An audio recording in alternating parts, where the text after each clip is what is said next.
Long as there are groceries on supermarket shelves, we're going to see shrinkflation.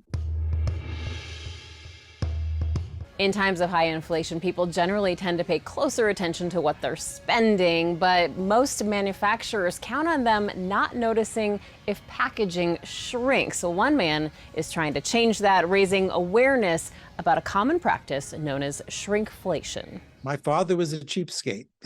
I mean, plain and simple.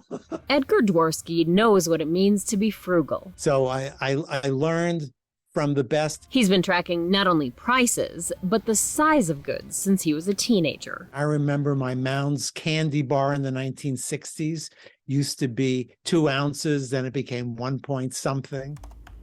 It's turned into his passion, now running a website called mouseprint.org, where he writes about everything from paper towels to ice cream, you name it. His website has pages and pages dedicated to exposing new package sizing. Over the past year and a half, I'd say the number of items that I've written about has doubled from past years. So with all this food price inflation, we're seeing grocery price inflation. There are more examples out there. Shrinkflation is the art of reducing the package size, but not reducing the cost, sometimes even raising the price. It's not always easy to catch. These companies have become masters at kind of package manipulation. The packages may look the same size, but you're getting less. I can think of an example of 2 cereal boxes. You can look at them head on and they look like the same, the old and the new are the same quantity. If you turn them sideways, you see the new one's a little bit more narrow.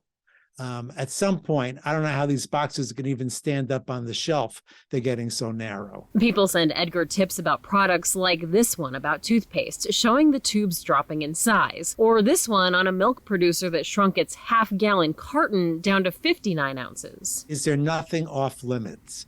I've always said it's going to go too far. I'll know it's gone too far when you open that carton of eggs and there's only 11 inside. When traditional ultra-pasteurized milk isn't a half-gallon anymore, to me, that's gone too far. Shrinkflation could cost companies business. A survey by Morning Consult last year found nearly 50% of respondents saying they switched brands after noticing a product shrunk. 30% said they stopped buying from a specific brand altogether. Edgar says shrinkflation tends to come in waves during times of high inflation, but don't expect the practice to ever completely disappear. As long as there are groceries on supermarket shelves, we're going to see shrinkflation.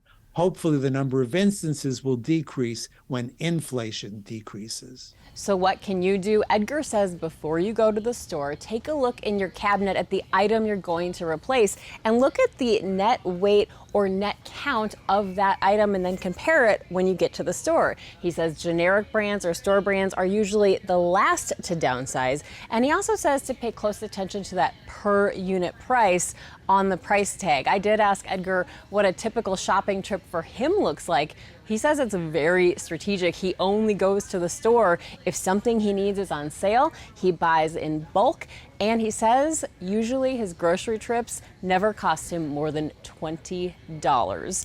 Maritza Giorgio, Scripps News, Missoula, Montana.